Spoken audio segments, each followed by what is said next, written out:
Wow, so many people. This is amazing and a testament to Susan and what Savvy does. And it's really a privilege and an honor to be in this room full of old friends and new friends. And I sense maybe a few kindred spirits. It's actually super daunting to stand up in front of a room full of designers and talk about design. I mean, how do you talk about design? I'm afraid I won't be very good at it, and I really don't consider myself an expert.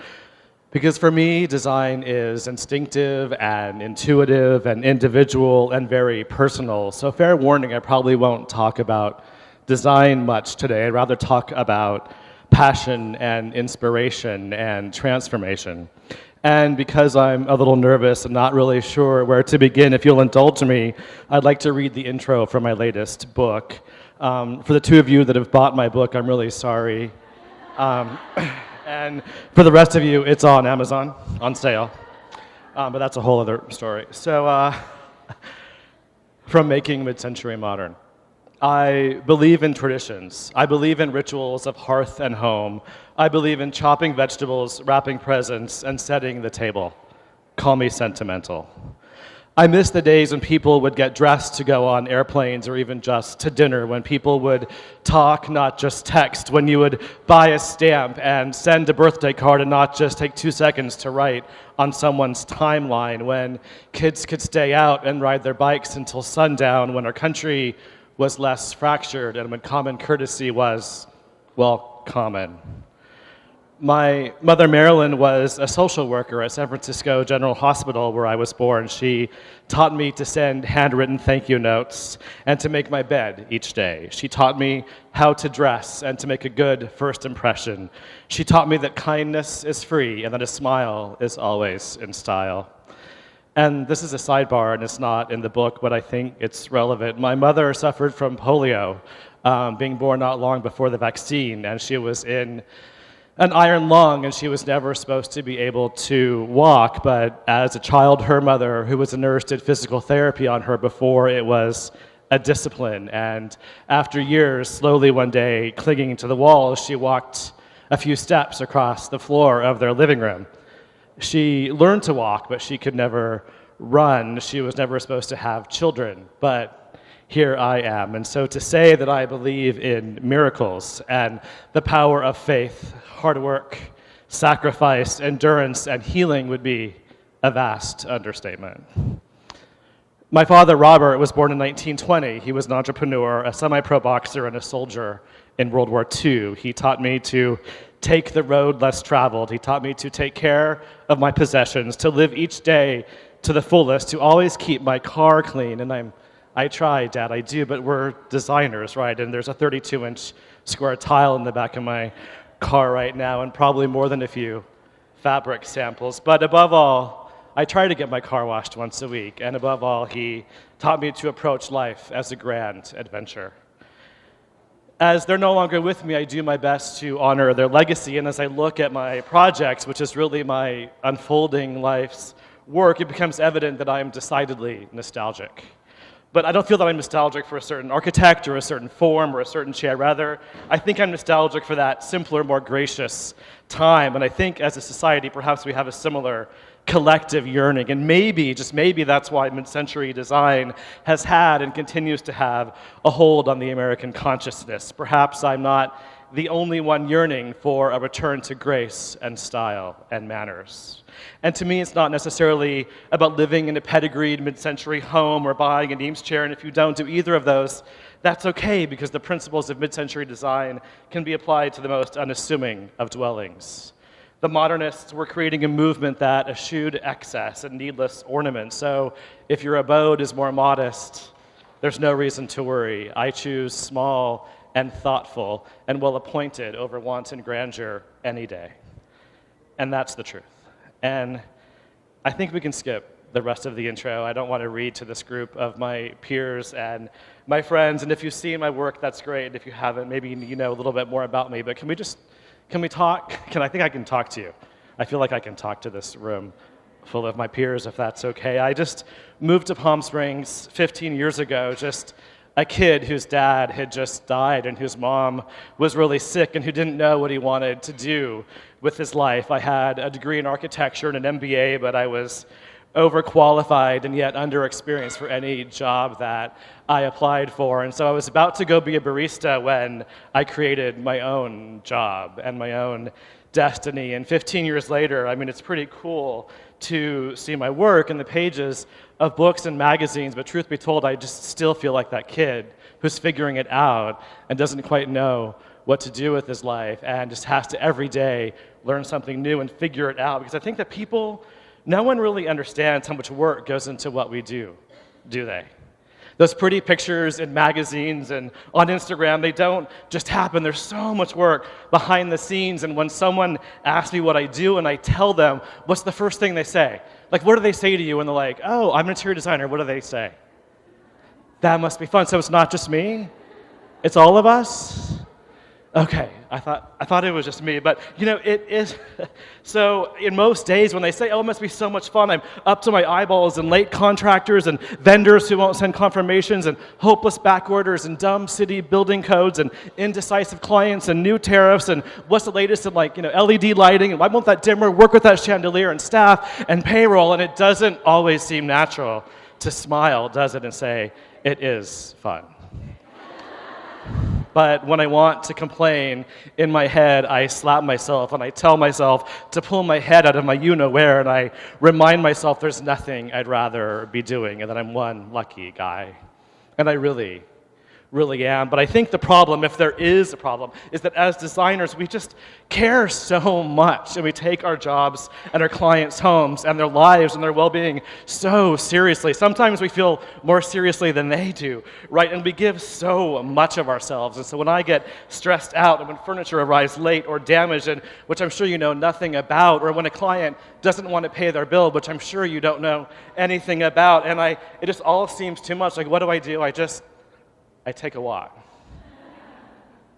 And a couple of minutes from my front door is a trailhead in the desert, and within a few steps, I'm in the midst of this terrain of boulders and sand, and it looks just a bit like Mars, and it takes a few minutes for my mind to stop racing and my heart rate to drop, because there's so much I want to do and so many things I want to create that it gets very easy for me to get focused on what's next. Like, what's the next project, the next book, the next product line, the next dollar, quite frankly. But when I take this hike with my dog Harley and I see the unbridled joy on his face, and I finally get over myself and I marvel at creation, and I look around and I think, if God can do this with dirt and rocks, then surely miracles can be worked in my life to solve whatever trivial material problems I think I may have. And God knows they are material and trivial. One look at the bravery and strength of the family that savvy giving serves will make us all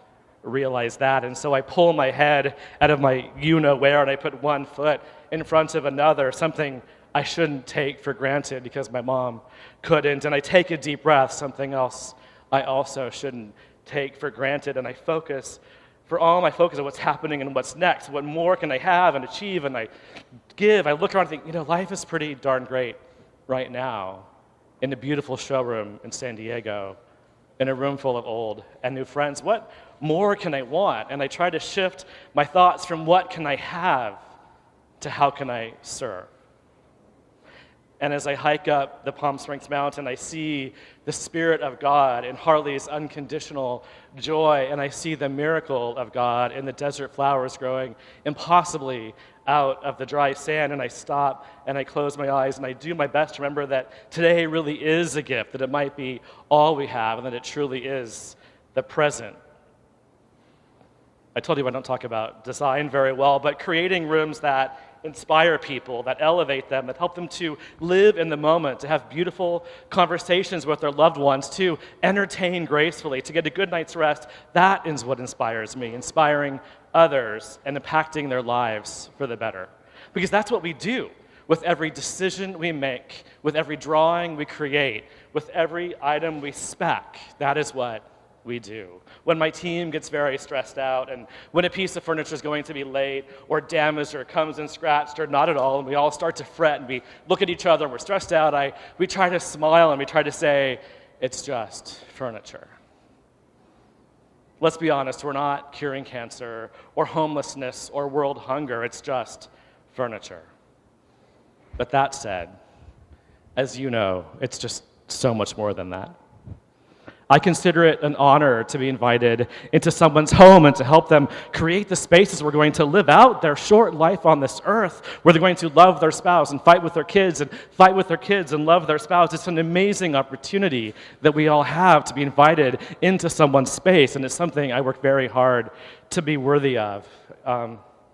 A while back, a client called my cell phone, and we tried to train them not to call my cell phone because frequently I'm in meetings and I'm on job sites and they get better service when they call the office. But we had just finished this client's house. It was like 5,000 square feet, a really modeling spec house. So we tore out every piece of tile, every cabinet, every countertop. We redid it all the kids' rooms, furniture, everything done in the last accessory. And a few weeks later, she was calling my cell phone. I'm like, oh my God, what does she want? I didn't want to answer, but I did because I'm good at my job and I'm bracing myself because she only calls when it's bad news. And so I answer, and she says, Christopher, we had people over for the first time last weekend, and they were in awe of the house because it's so beautiful. But more than that, it's so functional, and it's so us, and it works for us so perfectly that I just had to call to say thank you.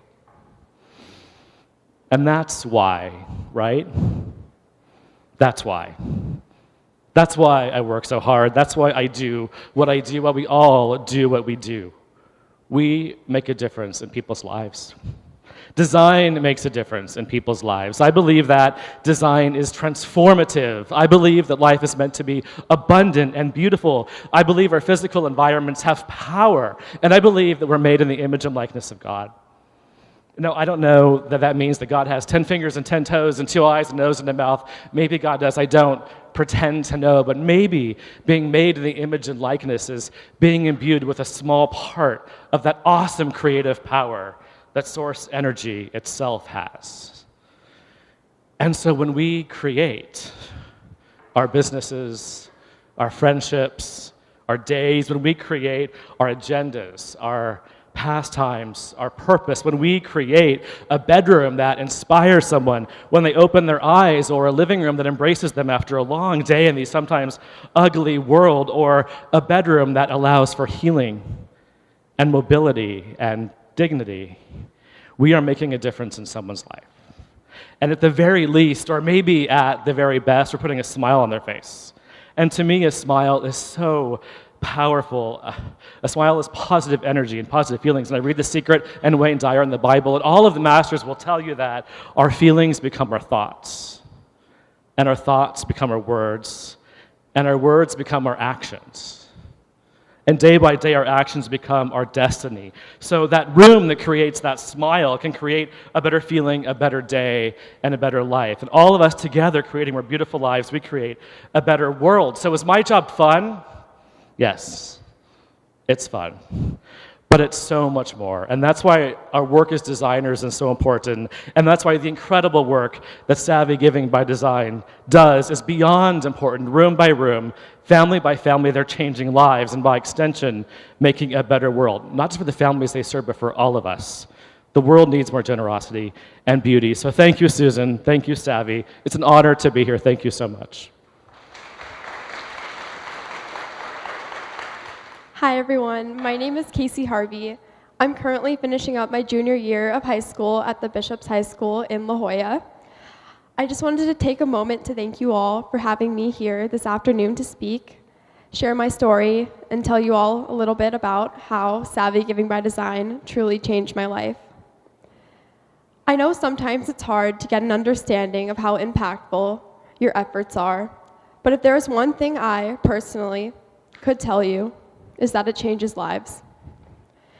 In 2014, I was 13 years old. I was nothing more than your typical 7th grade girl. I played soccer, I got good grades, and I loved to hang out with my friends. Soccer was actually a big part of my life that year, and I had trained all summer in the gym and at the track in preparation for the new season ahead. But when I woke up one morning in early November, I knew something wasn't right. My face, the left side in particular, was extremely swollen and painful. It was a pain I had never felt before.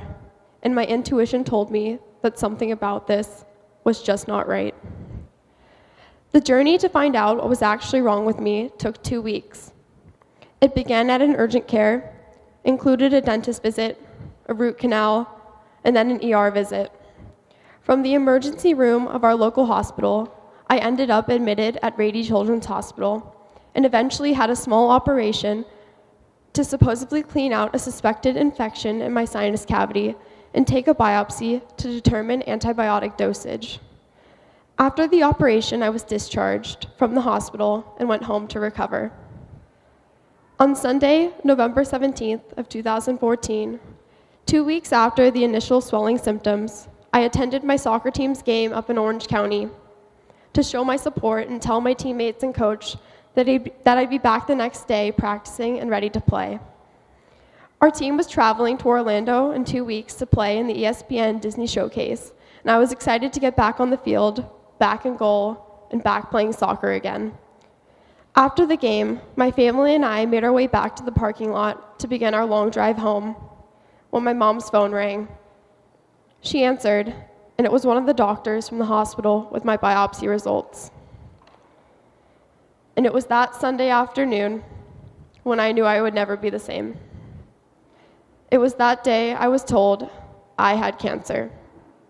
More specifically, I was diagnosed with alveolar rhabdomyosarcoma, which is one of the most rare and aggressive forms of childhood cancer. Only about 350 kids are diagnosed with alveolar rhabdomyosarcoma each year, and most of them, unfortunately, due to the aggressiveness of the cancer, end up dying. My tumor was located in my left maxillary sinus cavity and had begun to grow into my upper jaw and behind my left eye socket. When I was first admitted into the hospital, I underwent a series of major scans, including an hour-and-a-half long MRI, a full-body bone scan, a chest and lung CT scan, and a bone marrow lumbar puncture. During all these scans, the doctors were seeing if my cancer had spread to any other part in my body. With alveolar rhabdomyosarcoma, or the beast, as it is known in the cancer world, grows incredibly fast, tripling in size every 3 weeks. But rhabdomyosarcoma is usually not caught until it is stage 4, meaning it has spread throughout your entire body. But due to the fact my tumor was in my face, we were able to catch it before it had spread, which is very rare. But I still had to actually defeat the beast, and the battle was not going to be an easy one. My first week in the hospital as an official cancer patient was a strange experience. I was admitted on the Monday, the day after the phone call, and I had 4 days of testing and preparation for the upcoming treatment.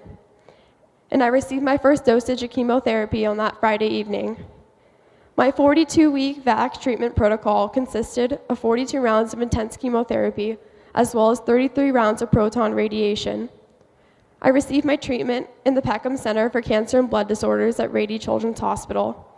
I would go into the hospital outpatient clinic once every week and receive a single dose of chemotherapy through a portacath sewn inside my chest. However, every 3rd week, I would stay overnight for 3 to 4 nights at a time and receive a cocktail consisting of 3 different chemotherapy drugs. During my overnight stays, I was in so much pain that I was sedated every time for the duration of my stay. So that instead of constantly throwing up from the chemo, I could just sleep through the pain.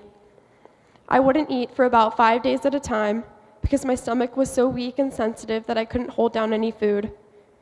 After I would receive my inpatient chemotherapy, it often took me several days to recover. And once I started to finally feel better, it was usually time for the next round of chemo. I concurrently underwent 8 weeks of proton radiation therapy. Every day for 8 weeks, I would go into the new proton radiation facility here in San Diego. I would get strapped and locked into a metal table with a mask that covered my whole face, down to my shoulders. It would take the radiation oncologist about 45 minutes to set up the beam, and only about 45 seconds for the actual beam to radiate my face. I was receiving the German protocol for the amount of radiation, which means I was receiving an extremely high dose. The increase in dosage gave me a higher chance at killing all the cancer cells and decreasing the chance of relapse at the tumor site. But the higher dosage of radiation caused an increase in severity of the side effects. My face was covered in open burns. I had a huge burn under my left eye. My burn had to be redressed and cleaned every day by the nurses at the radiation facility, which was a very unpleasant experience. I also had sores in my mouth, up my nose, in my sinus, in my eyelid. Those 33 rounds were quite possibly the worst weeks of my life. It was an extremely painful time, but it gave me a fighting chance at beating cancer in the long term. Going back to my treatment itself, it lasted for 42 rounds, which accumulated to almost a year of intense chemotherapy and radiation. That year of my life, I learned things about myself I never thought I would learn. I found out that I was stronger than I had ever imagined, that I could endure things that a lot of people could not. I stared death in the face and walked away alive. Not only did I walk away alive, I walked away a stronger person. I walked away knowing that I could do absolutely anything. When I completed chemo on September 10th of 2015, my life had begun again. I had a second chance to live, and I wasn't going to waste it sitting around being ordinary when being a cancer survivor had given me a chance to be extraordinary. As of today, I am just over 3 years cancer-free. I'm back.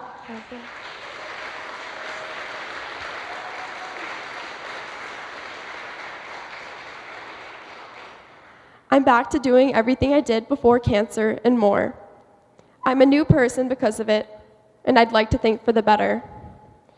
Cancer still likes to remind itself that it was here, and it's never forgotten. With constant scans, eye surgeries from radiation-induced cataracts, and appointments with hormone doctors talking about how I may not be able to have children becomes overwhelming at times. I like to think it's out of my life for good, but I think it's just something that's always going to be whispering in the back of my mind. But I am so grateful to be standing here today, having a second chance. There were so many things during my treatment that got me through the darkest of times. My doctors, my nurses, my friends, my family, and the support of my community. Although a lot of people forget how truly isolating cancer really is. For a 13-year-old socialite like myself back then, being confined to my house and bedridden at times really affected me. The first few months of my treatment, I would spend hours of the day hidden away in my cold, dark, and uncomfortable space I called my room. It had no real light, it was crammed, and it really did not give me the comfort and healing qualities I needed in a time like that. It wasn't until my knight in shining armor, or better known as Susan Winterstein, came into my life and truly changed my world. I didn't know the aura of a room could have so much effect on how I felt. When Miss Susan offered to redo my room, I was so incredibly grateful and basically handed her the reins to do whatever she thought was best with my space. Everyone who was a part of her team that week during the install and the weeks leading up with the fundraising were absolutely incredible. I remember the day of my reveal so vividly. It was the Thursday, so I had to get chemo in the clinic that morning. The only thing really getting me through those 7 hours in the clinic getting chemo was knowing that once I got home, it was going to be the best day of my life. When I say my new room changed everything for me during treatment, it really did.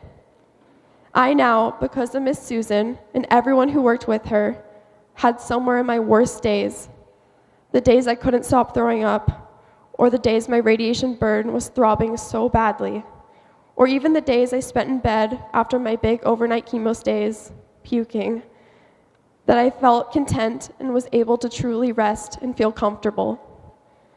Somehow, I could glance up at the beautiful ladders dangling from my ceiling, wrapped in the branches and lights, and know that eventually everything was just going to be okay. Savvy Giving by Design started with a 13-year-old girl who was ever so lucky to cross paths with the amazing Susan Winterstein. What started from one single room, my own, to what it has flowered into today, an organization and a following that is dedicated to changing the lives of children undergoing health-related hardships. Miss Susan truly changes lives, one room at a time. The magic she pulls off is supported by everyone who helps support Savvy Giving by Design, from donations to buying pieces for the rooms on Facebook and to just spreading awareness of the work that Savvy is doing is incredible. Giving back is such an important concept, especially giving back to an organization that makes such a strong impact on who they are helping. When going through something like cancer, a room isn't just somewhere you go to sleep. When you are housebound and isolated, your room becomes your safe place. It became the place I could go to escape from everything that I was going through. The traces and the reminders of the old me before cancer that once flooded my room were gone with the help of Miss Susan. I got a new beginning. Miss Susan gave me my safe haven. Any child who is lucky enough to cross paths with the magical work of Miss Susan will too have their lives changed. Savvy Giving by Design deserves the world and all the support it can get. Thank you all for what you do for Savvy and having an impact here, being here today. A lot of people underestimate the power of giving back. I would like to end with one of my favorite quotes about giving back, and it goes like this. People who really want to make a difference in the world usually do it in one way or another. And I've noticed something about people who make a difference in the world. They hold the unshakable conviction that individuals are extremely important, that every life matters. They get excited over one smile. They are willing to feed one stomach, educate one mind, and treat one wound. They aren't determined to revolutionize the world all at once. They are satisfied with small changes. Over time, though, the small changes add up. Sometimes they even transform cities and nations, and yes, the world. Thank you. Good afternoon, everyone. My name is Peter Schroeder, and my daughter is Kimi. It is truly an honor and a pleasure to be here today to help support Savvy Giving by Design and the wonderful work they do. And I am genuinely excited to support Susan, who I am now blessed to call a friend. Let me tell you a little bit about my amazing daughter, Kimi. In 2010, when she was 4 years old, Kimi was diagnosed with stage 4 neuroblastoma, a very aggressive pediatric cancer. She endured just about every treatment you could imagine. And she did it all with a smile on her face and an air of grace and courage that is inspiring to so many people.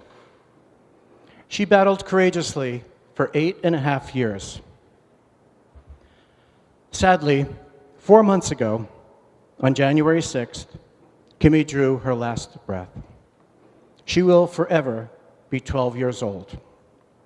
While she left us way too early, Kimi left an indelible mark on the hearts of all the people she met. She will never be forgotten. During our 8.5-year cancer journey, Kimi and I were blessed to have met so many incredible people. I remember reading a saying once that so accurately described our experience. It says, "It is often in the darkest skies that we see the brightest stars." And I can say to you today, without hesitation, that one of those bright stars for us is Susan Winterstein. In 2017, we were connected with Susan through a mutual friend. It is a relationship that proved to be so meaningful and important to both Kimi and I. I hope you come to appreciate the profound impact Susan and her team at Savvy Giving have had on our lives. Kimi and I first met Susan in her design showroom. Kimi was so beyond excited. She was simply thrilled at the idea of a bedroom makeover. The moment they met, I could feel an instant, almost magical connection between Kimi and Susan. They started talking, and I just stepped back and marveled at how they acted like lifelong friends. But the true beauty was watching the creative juices start to flow like crazy. A little context here. I do not have a creative bone in my body. I'm a stick figure kind of guy. Kimi, however, is very creative, artistic, and full of limitless ideas. My idea of interior decorating is putting up a poster with Scotch tape. Maybe a Nerf basketball hoop over the bedroom door. When we asked Kimi what her dream room would look like, without hesitation, she said the theme is going to be Harry Potter meets Star Trek. So here's the difference between Susan and me. My reaction was, what? Are you nuts? That's impossible. Susan's reaction was, that's awesome. I love it. I have so many amazing ideas. So from that moment forward, I no longer even existed. During that first meeting, Susan continued to encourage and nurture Kimi's artistic vision. She motivated her to dream big with no limits at all. Every crazy idea was met with, yes, we can do that. Or, Kimi, what if we add this? They fed off each other's excitement and energy. It was so heartwarming to see my daughter so energized, motivated, and excited. I cherished the joy that filled the room that day. We left that day with Kimi carrying an armful of catalogs and a head spinning with ideas. And she had one of the biggest smiles I have ever seen. The reveal day could not come soon enough. As the work was being done, the anticipation was excruciating. Her bedroom door was blocked off by police tape, just adding to the mystery and the intrigue. Kimi couldn't take it anymore. Reveal day finally arrived, a day so magical we will never forget. As Kimi entered the room, her eyes bulged out of her head. She gasped and remained speechless for several minutes. For those of you who know Kimi, not talking is totally out of character for her. She was stunned and amazed, as was I. The room was simply breathtaking and perfect in every way. Kimi had for years dreamed of a loft bed, and there it was, a beautiful white bed of her dreams. A huge furry chair, perfect for snuggling. Tons of Harry Potter features and Star Trek accents. There was a record player and a karaoke machine. I could go on and on. One of the unique features was a large mural created by Susan's amazingly talented daughter, Michelle. It depicted Harry, Hermione, and Ron flying through the solar system. And as they do, they pass Spock and the USS Enterprise. It is simply stunning. Needless to say, Kimi absolutely loved it. The new room far exceeded even her wildest dreams. It was perfect. It was so Kimi. These room makeovers go way beyond just a new bedroom. The lasting impact far exceeds the new furniture, the new paint job, and all the fancy accents. For these kids, each makeover is a life-changing event and provide a desperately needed positive experience. One benefit that is sometimes downplayed is the practical and financial impact of these rooms. Receiving a cancer diagnosis is an earth-shattering experience. It is also financially devastating, especially being a single dad. There is the loss of income, the expenses, the medical bills, and so on. There's no extra money for everyday necessities. Prior to meeting Susan, Kimi never had a new bedroom. Her room was always a hodgepodge of hand-me-downs and thrift store items, before thrift store became trendy. None of the items matched. There was certainly never any theme. It was merely a place to sleep. Susan and her talented team created a room designed by Kimi and her crazy ideas, a room that she could truly say was hers in every way. Kimi owned every aspect of it. It screamed Kimi. And this leads to another important benefit of these makeovers: pride. Kimi could not wait to show off her room. The first thing she did was FaceTime with all her friends and family. She had to show them every minor detail, every nook and cranny. Each of these conversations was just bursting with excitement, joy, and even a little bit of disbelief. She just could not believe how her amazing room turned out. She could not believe that her dreams came true. Susan had barely left our apartment when Kimi asked if she could have a friend come over for a sleepover. The most significant benefit of these room makeovers is the emotional and psychological impact. In our case, this aspect is substantial. At the time of her makeover, Kimi was in remission. This was a wonderful, happy time for us. Unfortunately, only 2 weeks after the room was done, we learned that Kimi had relapsed for the third time. She was forced to yet again endure brutal treatments that would cause severe sickness and pain. But this time around, we had a secret weapon that we did not have before, and that was Kimi's room.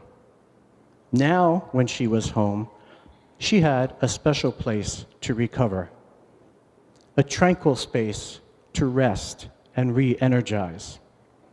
Her room transformed into an oasis of healing, a space where she could be surrounded and comforted by all the things she loved: music, books, art, and her beautiful bed. She would curl up in the furry chair and drift off to blissful sleep as she read a favorite novel. She could completely relax and rejuvenate as she listened to her favorite Beatles albums on the new record player. Her bedroom became her happy place amidst the horrors of cancer that had once again invaded her life. It evolved into her sanctuary where she could be protected from the reality outside her door.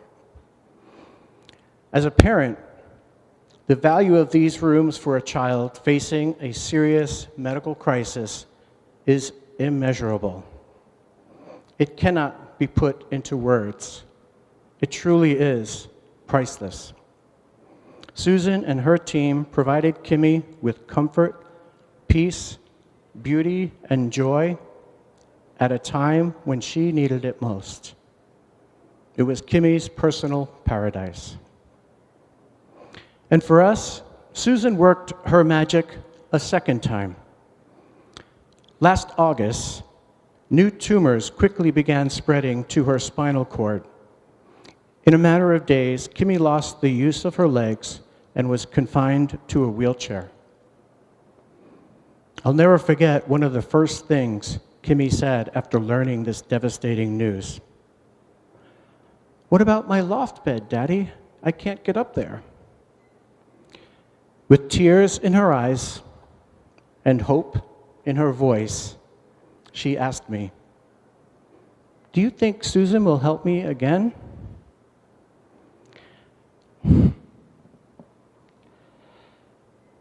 I called Susan later that day with news of Kimi's situation and relayed to her Kimi's message. Without a second of hesitation, she quickly responded, "Of course, whatever you and Kimi need." She rallied her troops in no time and created a new space customized for Kimi's new special needs. A new mechanical bed was installed. The head and feet could be raised, allowing her easy access to her wheelchair. These beautiful drapes were put in that were remote controlled so she could open and close them from her bed. The chandelier was controlled by an app on her iPhone, which she absolutely loved. The racks in her closet were lowered so that she could reach her clothes while still in her wheelchair. As is always the case, Susan and her team thought of every possible detail. Of course, whatever you and Kimi need. That, for me, captures in a nutshell what Susan and Savvy Giving mean to me and to so many other families. That one sentence embodies the love and compassion that drives Susan every single day. Of course, whatever you need. As a family struggling with a life-threatening illness, those words can lift the weight of the world off your shoulders, even if only for a short time. Of course, whatever you need. These love-filled words provided Kimi and me with so much hope at a time when we desperately needed some. Even now, in the months since Kimi left this earth, her room continues to provide comfort and solace. This time, for me, I find peace and even joy in her room as I know this is a sacred place in which Kimi found so much happiness, love, and laughter. Perhaps what I treasure most is the beautiful, never-ending bond and friendship that developed between Kimi and Susan. They had a special connection that I loved to see grow. Susan was able to nurture and inspire Kimi's artistic and creative talents and ambitions. I will always treasure the friendship that Susan and I share, and I am eternally grateful for all she did for my daughter and all she has done for me. I want to share a quick example of how thoughtful, supportive, and compassionate Susan is, and how all of these kids mean so much to her. While I was planning Kimi's celebration of life, which was incredibly stressful for me, I received a text from Susan. Without any prompting from me, she said she and Michelle had designed special buttons for the event. She was sending me 200 of them. They are absolutely beautiful and feature Kimi riding on a hippogriff, a creature from Harry Potter. It features a quote that has significant meaning for Kimi and me. Happiness can be found even in the darkest of times if one only remembers to turn on the light. Susan, thank you for helping to turn on the light. To everyone here today, thank you for all your support of Savvy Giving by Design. Your continued generosity will help Susan continue her valuable mission to provide extraordinary healing spaces for so many medically challenged children. Thank you, Susan, for this opportunity to share Kimi's story. I love you, Kimi. Thank you, and God bless.